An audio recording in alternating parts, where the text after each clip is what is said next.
my monthly tweet, because I don't tweet really. I was actually pretty excited to give this talk because just personally, I kind of enjoy dabbling a little bit in the dark arts that is DevOps, right?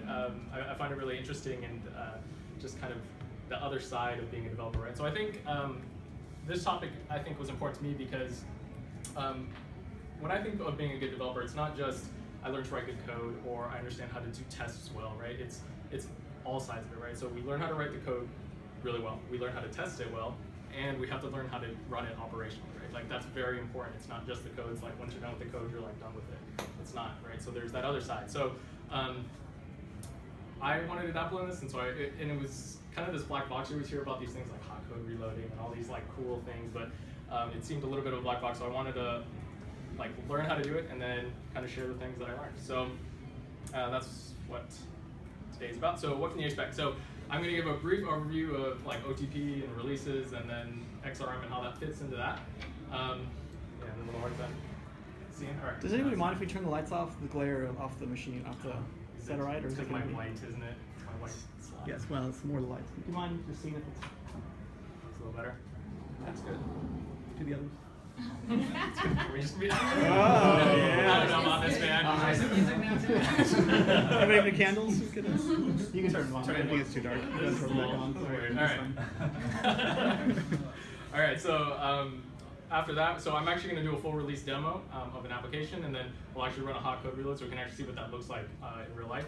And you can also expect a lot of terminal. So this one I was like really like a little edgy on, right? Because I'm sort of at the whims of like the Wi-Fi here and everything like that. But so I apologize. I have my phone back up to tether just in case. But you can expect a good amount of terminal in here. All right, so let's get to it. So let's talk about releasing without releases. Right? So how would you just like run an Elixir application if you weren't wanting to go the full route with all the tooling that Erlang gives you? And really, it's actually kind of easy. You would just set your mixed environment to the production, which would hook into your production configuration, and you run mix run. And then I added this detach because I imagine you probably don't want to attach the process to your terminal, right? And then like when you close the terminal, your process dies, right? So I don't know, I imagine you wouldn't. But so this is fine, this works, but you kind of miss out on some things, right? Like there isn't any sort of way to manage initialization. So if your process dies, unless you're using something like Upstart, systemd, like it's just going to die, nothing from here. So there's no health monitoring. So you don't get that. You don't kind of get the idea of like the hot code reloads, which is like the fun part that we always want to talk about, right? And you kind of just have to start and restart the process and recompile it. So there's no lifecycle management, and that's pretty important. So there's a couple things you don't get. It's not packaged up nicely, you know. We want all these things when we're deploying into production. So that's where releases come in, and it's actually built into OTP and kind of like I would say kind of like a primitive in how you would release production applications. So what is a release? So first and foremost, it's a complete system. It's your application compiled down plus all of its dependencies. Includes things like configuration, so that would be just your sysconfig and vm.arg. So sysconfig is actually your config.exs file, and it's transformed into the sysconfig, which is in Erlang terms, or syntax, I should say. And then the vm.args is just for the actual Erlang virtual machine. We won't actually talk about that today. And then it includes the Erlang runtime system and the version that you're running. So when you boot your application, it'll boot it into that particular Erlang runtime system. It includes shell scripts for lifecycle management. So that would include your start, stop, restart, upgrade, that kind of thing. And lastly, I would say it's packaged as a tarball. So when you get done building release, you actually get this nice tar.gz file, and you can actually just like SCP that to a server and unpack it, and you're good to go. It's so easy to move around. It's not quite like working with a binary, but it's pretty close. It's quite nice. I was pleasantly surprised myself. All right, so this is what the release structure looked like. So really, it's just a directory that includes your application's name, right? And then you have the bin directory, which is actually just a collection of scripts that helps you deal with lifecycle management. Then the ERTS directory, or the Erlang runtime system. Again, we won't talk about that, but if you go into it, you'll see a whole bunch of binaries and like all sorts of stuff that are important to booting up the Erlang runtime system. You have your lib directory, which actually will include the compiled binaries of your application, or I should say binaries, sorry, compiled beam files of your application, as well as all of your application's dependencies. And then at the bottom, you have the releases directory, which this is actually just shell scripts and your configuration part of it. So we'll take a look, as we build a release, we'll take a look a little deeper into some of those. So This was actually kind of cool for me to like see and learn about because so at Spreedly where I work, we use React as a data store. And the first time like I started, we had to install it locally on our machine and like boot up React. And then I remember like unpackaging and installing React, and I just saw this directory structure, and I was like, what is this? I've never like seen something like this. I'm so used to just a binary, you know. And but then in reality, now that I look at it, I'm like, oh, it's so not intimidating. I know exactly what's happening in each of these directories. So that was kind of a cool like crossover between like work and just things I'm learning out on the side. So then now we've talked about our releases, then what's Exrm, right? So Exrm ultimately is just an extension of the Relix Erlang build tool. So Relix is actually the equivalent of Exrm in Erlang. So Relix will provide kind of directory structure and all the things you kind of need in order to build out a release. It provides you two things. Exrm provides you two things. It provides you some mixed tasks that actually help you build a release, and really there's just three, but we're only going to use one tonight. And it provides applet generation, so this is actually what it takes to like boot up your application. If you're going to do a hot code reload, it's the file that deals with that. And some intelligent defaults for your configuration. So there's actually a fair amount of configuration that goes into building a release, and obviously the application I worked on or that I built for this is pretty simple, so I didn't have to do anything. All the defaults work fine, but you can certainly fine-tune and override some of those defaults if you need to. So that being said, dots. So this is the application I wrote just for this talk.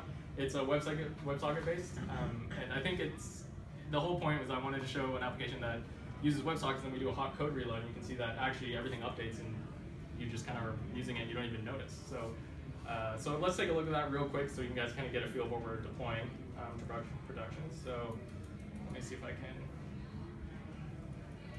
I know, is that big enough? Too big? Good? That's okay. good. That's good. Right. Cool. So phoenix.server, and while I'm at it, this is really small, but it's okay. You guys don't have to see this anyways.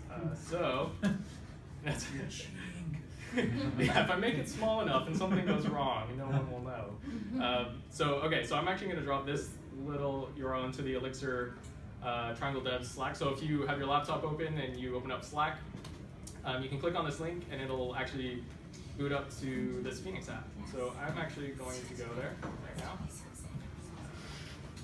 So you'll see this sort of little. That's me. That's me. Oh, see, okay, so every time you click, it draws a little dot and it sends it to everybody else. So everyone can see your dots. It's super fun, right? Wow. Yeah, so fun. So this is what we're dealing with, and obviously it doesn't hit state, so you can refresh it and the rough dots goes away. So anyways, just a fun little WebSocket application.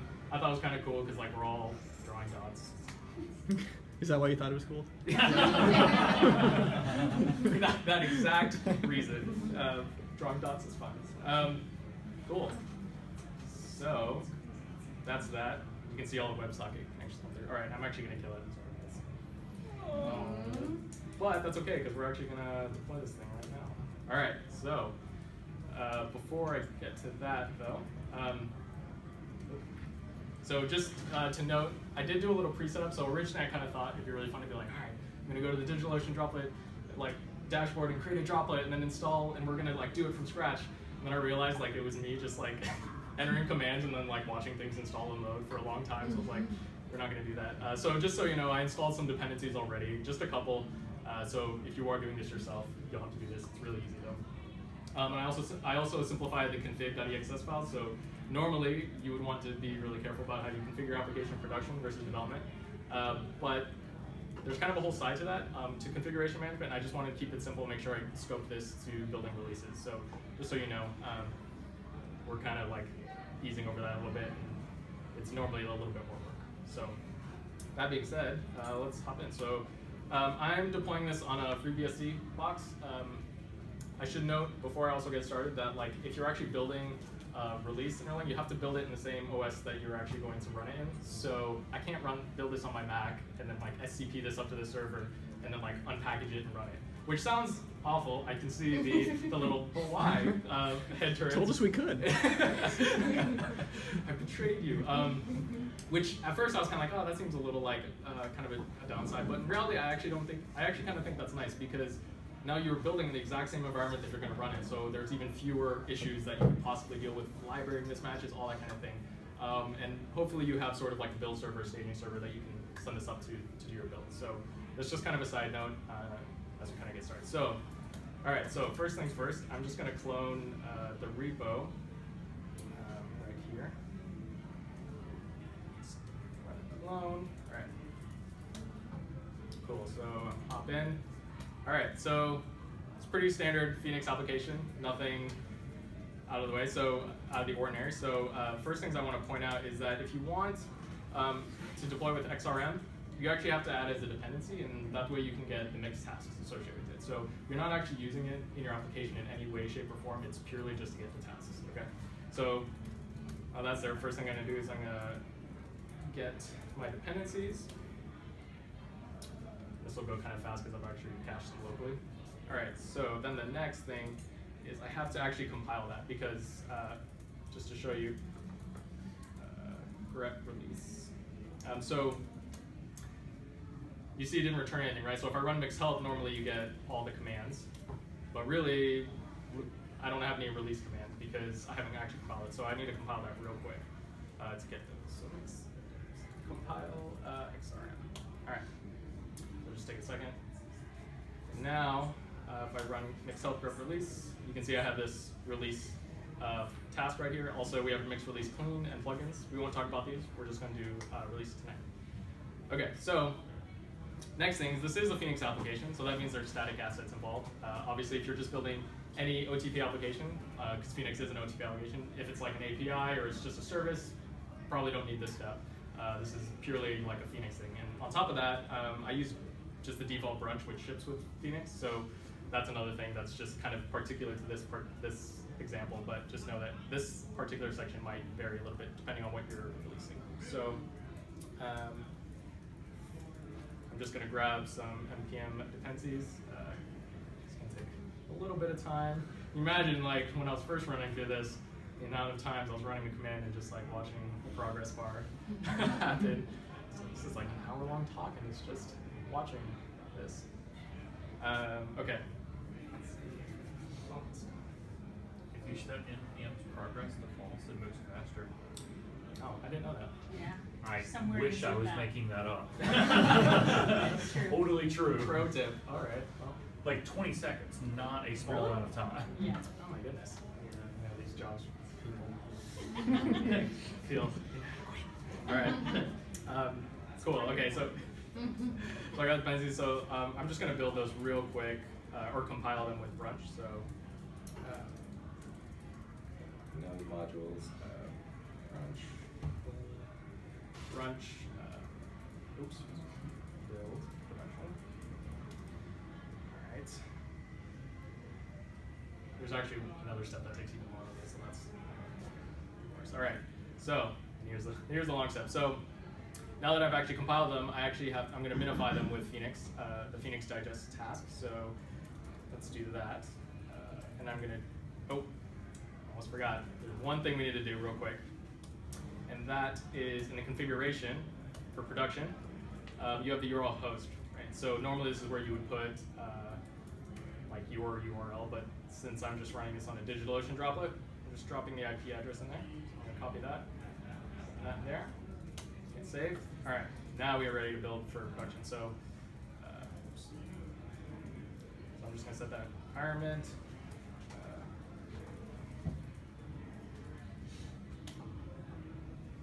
So why are you doing the sudo unity? So I'm on FreeBSD, and so you don't actually automatically get root. I guess I could have just automatically gone root, but when you boot up with DigitalOcean, by default there's a FreeBSD user that you get, and then if you need to do any certain things, you have to just so it's particular to this setup. I really feel like for these locations you should have prepped some jokes to tell us. You know, I'm not gonna lie. I at one point had a couple slides with like these cat gifs that I thought were like really funny. That's what you need. But then I was like, I need to be more professional and like. That is For this group? I feel like every. If it's good enough for work, it's good enough for here. Yeah, okay. Trust me. I even like thought of all these like maybe I can talk about this now and this now. Then I just was indecisive, didn't think of anything, and now we're just all gonna sit in silence. Contemplate. Yeah, think about life. So I'm a little confused why you have to compile it on the platform, because it isn't Erlang a VM itself, so the VM is the one that's platform specific, and then the bytecode could be just deployed anywhere? Yeah, I mean, to be honest, I don't actually know, but yes. Good You are question. correct. It's not because when you're prepping the release though, you're including the runtime, which is actually compiled it's C fine. code, right? So the runtime's included in the release. Yeah. Yeah. So that's strict. So you wouldn't actually have to install Erlang on it if you were running FreeBSD locally. Right. Yeah. Because you wouldn't have to compile it because you're shipping the whole tarball with the runtime and everything. I see. Interesting. I don't know about Exrm, but on Relics on Erlang, if I recall correctly, if you know that Erlang's on the remote machine, you can do it in a way that's platform independent because it won't include the runtime system. Oh, interesting. That's cool. That's good to know. Today I learned. See, it's good you didn't have those jokes. Because you learned instead. Okay, so I'm just going to hop in real quickly and take a look at these files. And you can see we have these kind of minified or compressed files, so we're good to go there. All right, so at this point, we're actually ready to build a release. Was there no better way to compile those static assets? It makes you do a node command. There's not like a mix task or You're just something. doing based off the Phoenix docs because it's application. Phoenix branch in specifically. I'm surprised it's not abstracted behind a mix task though. They want to make sure it's not. Like, they want to be Want to be completely clear. independent of brunch. Not like a gym. Yeah. Alright, so I'm going to build a release real quick.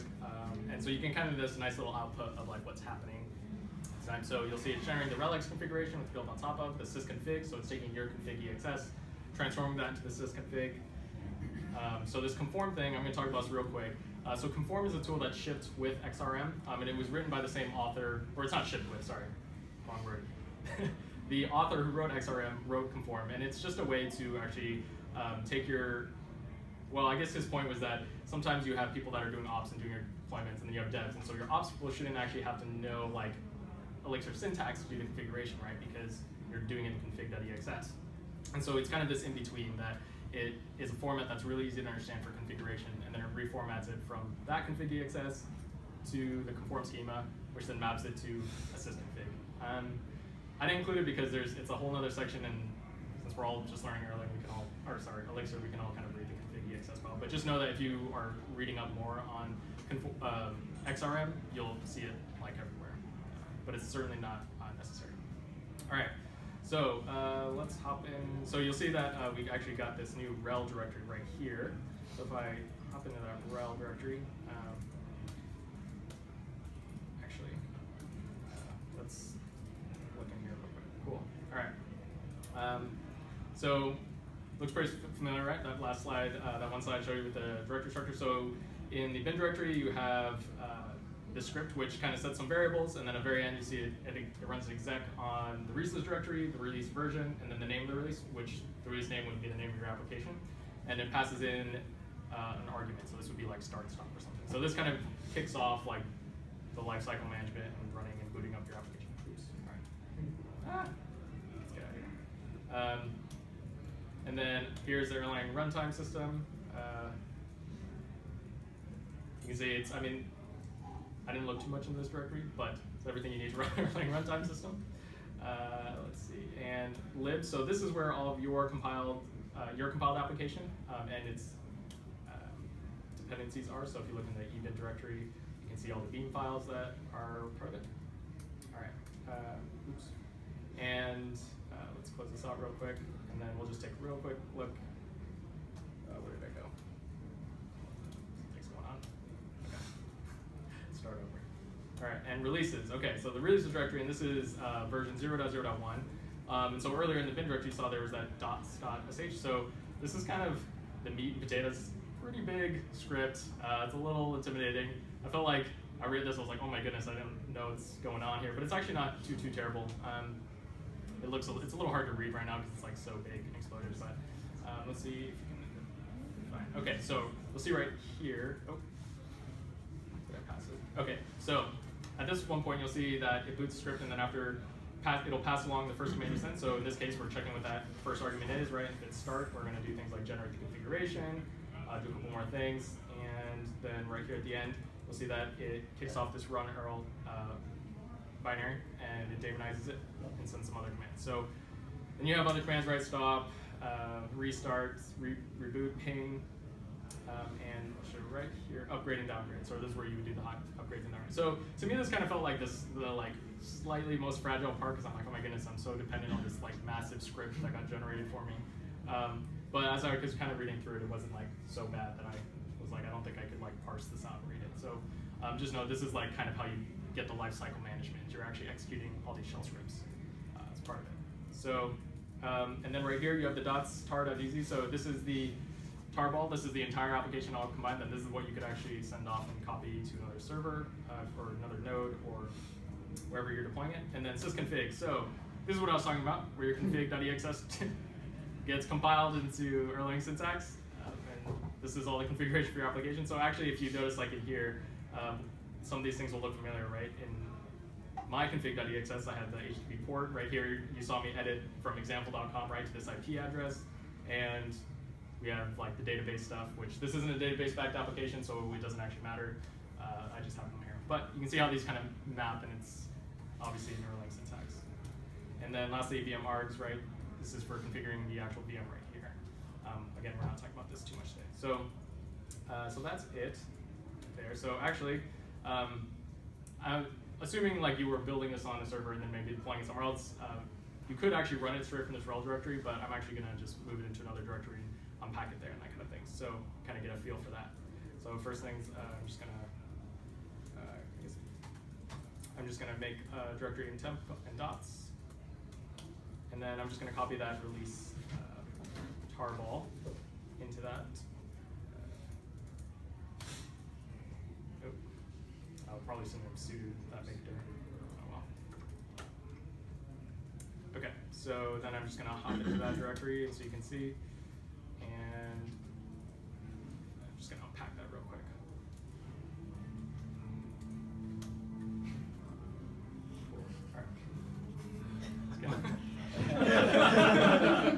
Feel the music, it's getting exciting, you know, we're about to get deploying. All right, so this, that's like totally throwing me off. All right, so pretty standard, looks exactly like what we had just built, right, and what we just took a look at. So now I can actually run bin.start, and if I move real quick, this might be a little hard to see. Well, okay, let's do RC. So it actually booted up the run. You can see the run Erl process that was running. So I'm actually going to grab this right here, and I'm going to drop this into Slack again. So if anyone was on Slack and wanted, you can actually connect to this in real life. Oh man, okay, so yeah, it's running, right? So you're welcome. HTTP. Cool, right? So now we're all here, and this is like live production. It's on this DigitalOcean instance. Cool stuff, right? So, in any case, black dots, kind of boring. So why don't we make a change and then do a reload? All right. So I'm gonna hop back into the directory, and let's see, channels. All right. So I have this channel right here, and this is where I'm actually dealing with the mouse clicks and getting them. So. And I cheated a little, so I already have this function, right? So all it does is picks a random number, and then there's another color that gets sent back with it. Okay. All right. And then after that, we're just going to do a little bit of a small version bump right here. All right. And then we're going to build a new release.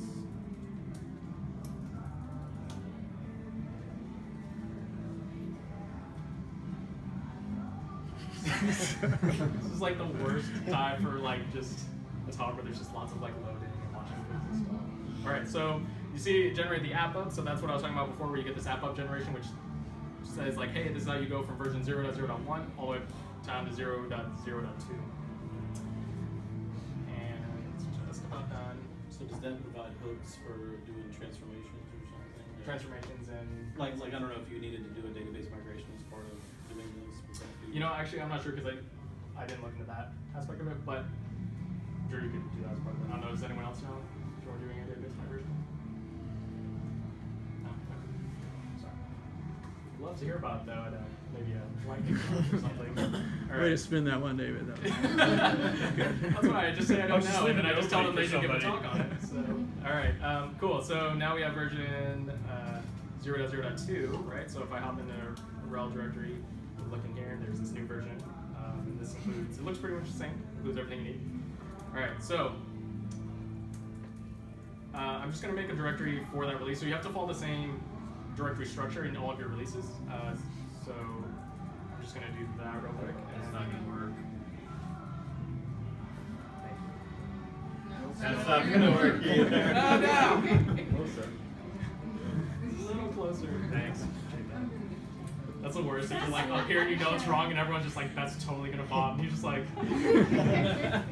okay. It's so exciting. All right, cool. So now I'm just gonna copy that in, right? Releases 0.0.2. Say what? Yes.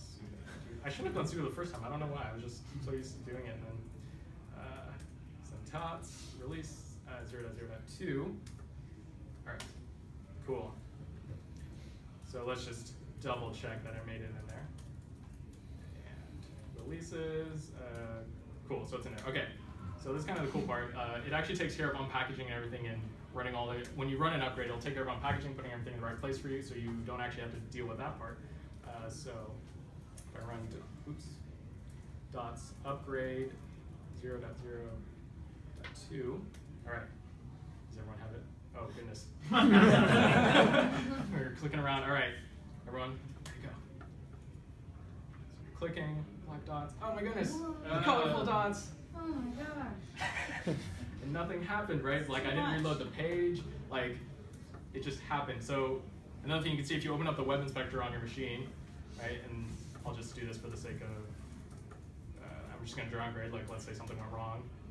And now we're just going back to black, right? But you notice like nothing happened, right? It looks like it's completely invisible to the end user. So this is a bit of a, I feel like a trivial example in the sense that like, obviously for WebSockets you want to keep the connection, but I think like, I feel like for me at least as I kind of learned more about like building concurrent applications, right? Like you don't know what's all running in your application. You have all these threads that are happening and you don't know what they're doing, so you don't want to just stop, you don't know if that's going to be safe. So it's kind of cool to just be able to say like, you know what? Just reload the code and I don't know what you're doing, but it happens. So I feel like the more I build larger scale Elixir applications, the more this is going to become like actually like really important. Because actually if you do this on Heroku, it'll still work, but it'll be like a pause for a while, and then you'll keep clicking and nothing will happen. All of a sudden like they'll all catch up. So it's not terrible, but obviously it's kind of a nice seamless experience. So yeah, all right. So and that's it. That's all I got. Do you have any questions? And the source code for this, if you're curious and want to take a look at it, and or there's some steps to actually do this yourself, it's actually in the README, so feel free to check that out. Anyone have any questions? I'm just going to tell you to do a talk on it anyway, so. I'm just kidding. So is there a framework or library, like Ruby, there's like Capistrano or something, there's like a higher level framework that kind of handles, or a higher level library that handles all the kind of the tasks that you were doing manually? Not that I know. I know there's something called eDeliver. I don't know if anyone here has used it, but it's like another layer on top of Exrm. And I saw it as I was like working on this, but I was like kind of focused on starting to take a look. But it definitely looks like it could be that for sure. So you should check out eDeliver. I don't know. I can't remember who wrote it, but it is a tool for something like that. Did you mess it all with the reloading hooks that Erlang/Elixir provide? I didn't. Okay. I was trying to keep this very scoped, so. But I can do it at work. You want me to? So when we were at the Elixir Conf last year, it seemed like the state of like how people were deploying and managing apps in production was kind of up in the air. Yeah. Do you feel like, has that changed at all, or when you were looking around? Yeah, so this is definitely a pretty active project. So I had been working on this for the past month, and there were actually issues like as I was coming on that were actively being worked on in Exrm and particularly with like Ecto and some things. So I was kind of like following along because I was waiting for them to fix things. So it's definitely active. I wouldn't say, it still feels very like pretty bare bones, you know. I mean, I think there's still a lot of tooling that could be built around deploying and that kind of thing. But it's pretty stable. I didn't feel like the experience of doing it wasn't like so awful or anything like that. But it does feel still pretty manual, you know. How mature is RelX, the Erlang library? Like, is that been around for a long time? Yeah, it's been around for quite some time.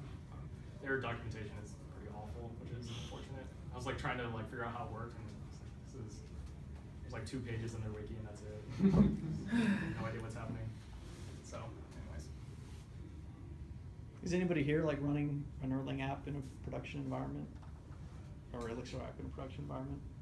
You're using Exrm? Yeah, I used it Okay. a while ago actually. But yeah, I didn't do anything cool. Hot code.